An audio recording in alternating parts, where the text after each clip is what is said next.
Hey everyone, आज की इस वीडियो में हम देखेंगे कि माइक्रोसॉफ्ट एक्सेल को हम किस तरीके से ओपन कर सकते हैं। साथ ही जानेंगे कि रो और कॉलम क्या होता है, रेंज क्या होता है और सेल रेफरेंस क्या होता है। तो चलिए शुरू करते हैं। सबसे पहले बात कर लेते हैं कि माइक्रोसॉफ्ट एक्सेल को किस तरीके से ओपन किया जा सकता है। देखिए, अगर आप माइक्रोसॉफ्ट विंडोज़ 11 यूज़ कर रहे हो तो इसमें आप माइक्रोसॉफ्ट एक्सेल को 3 तरीके से ओपन कर सकते हो। तो पहला जो मेथड है हमारा, स्टार्ट विंडो का बटन आपको दबा के रखना है और प्लस में उसके साथ आर दबाना है। इससे आपकी रन कमांड एक्टिवेट हो जाएगी। उसके बाद यहाँ पे आपको ओपन की जगह पे क्या लिखना है, एक्सेल लिखना है और आपको एंटर दबा देना। तो ये तो पहला मेथड हो गया जिसकी मदद से आप एक्सेल को खोल सकते हो।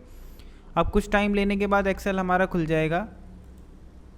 तो मैंने एक्सेल खोल दिया यहाँ पे। अब मैं दूसरा आपको मेथड बता देता हूँ एक्सेल को किस तरीके से खोल सकते हो।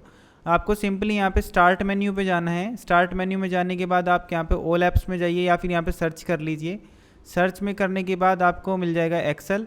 एक्सेल आप इस तरीके से भी ओपन कर सकते हैं। दूसरा एक और तरीका जो है, जो लास्ट हमारा मेथड है, थर्ड मेथड, उसमें आपको सिंपली यहाँ पे चले जाना है ऑल एप्लीकेशंस में और यहाँ पे आपको एक्सेल सर्च कर लेना है। ई वाले सेक्शन में आपको एक्सेल मिल जाएगा। तो ये हमारे 3 मेथड्स हैं जिसकी मदद से हम एक्सेल को ओपन कर सकते हैं।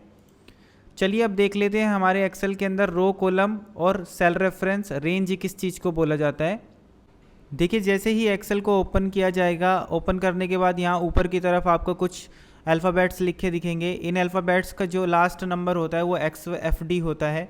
तो आपको ये सारे के सारे अल्फ़ाबेट्स देखने के लिए मिल जाएंगे। इन्हीं सभी अल्फ़ाबेट्स को कॉलम बोला जाता है। वहीं पे लेफ़्ट साइड आपको नंबर्स देखने के लिए मिल जाएगा। इन नंबर्स को बोला जाता है रो।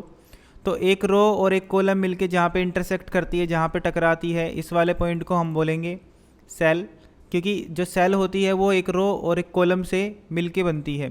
तो इस सेल का जो नाम होगा वो कॉलम से स्टार्ट होगा और हमारी रो पे ख़त्म होगा। जैसे कि ये जो कॉलम है वो ई कॉलम है और जो हमारी रो है वो 18 रो है। तो इस सेल का नाम जो बन जाएगा वो E18 बन जाएगा। इसी तरीके से आप मुझे कमेंट बॉक्स में इस सेल का नाम बताइए, इस सेल का नाम क्या बनेगा।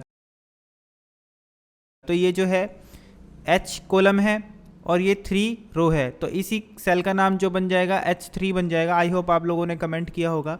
अब आप मुझे जल्दी से वीडियो पोस्ट करके इस वाली सेल का नाम बताइए और कमेंट बॉक्स में मेंशन कीजिए। आई होप आपको सेल वगैरह सब समझ में आ गया होगा। अब देख लेते हैं कि हमारा रेंज क्या होता है। देखिए, ग्रुप ऑफ सेल्स को क्या बोला जाता है, रेंज बोला जाता है। जस्ट सपोज एक ये सेल है, एक ये सेल है, एक ये सेल है। ये तीनों के तीनों सेल मिलके, इतनी सारी सेल मिलके एक रेंज बनाती है, एक ग्रुप ऑफ सेल बनाती है। तो इसी चीज़ को क्या बोला जाएगा, इसी चीज़ को हमारा बोला जाएगा रेंज। जो रेंज होती है वो कोने से लेके कोने तक गिनी जाती है। मतलब कि ये वाली जो है F2 से स्टार्ट हो रखी है और कहाँ तक ख़त्म होती है, H7 तक। मतलब F2 तो इसका स्टार्टिंग पॉइंट हो गया और जो हमारा एंडिंग पॉइंट हो गया इसका वो हो गया H7। एग्जाम्पल के लिए ये और ये कुछ इस तरीके से समझिए। ये जो एरिया है यहाँ पे ख़त्म होता है और यहाँ से स्टार्ट होता है। तो इस पूरे एरिया का जो नाम बनेगा वो बनेगा F2 एंड H7। तो इसी चीज़ को रेंज बोला जाता है। और इसको लिखने का एक तरीका होता है, जैसे कि F2 में लिखूँगा, उसके बाद आपको अपने कीबोर्ड में कोलन का साइन लगाना है, जिसको हम रेशो वाला बटन भी बोलते हैं। अगर आपने मैथ्स में रेशो वाला बटन देखा होगा तो इसको बोलते हैं रेशो वाला बटन। उसके बाद हमें जो लास्ट लेना है वो H7 लेना है।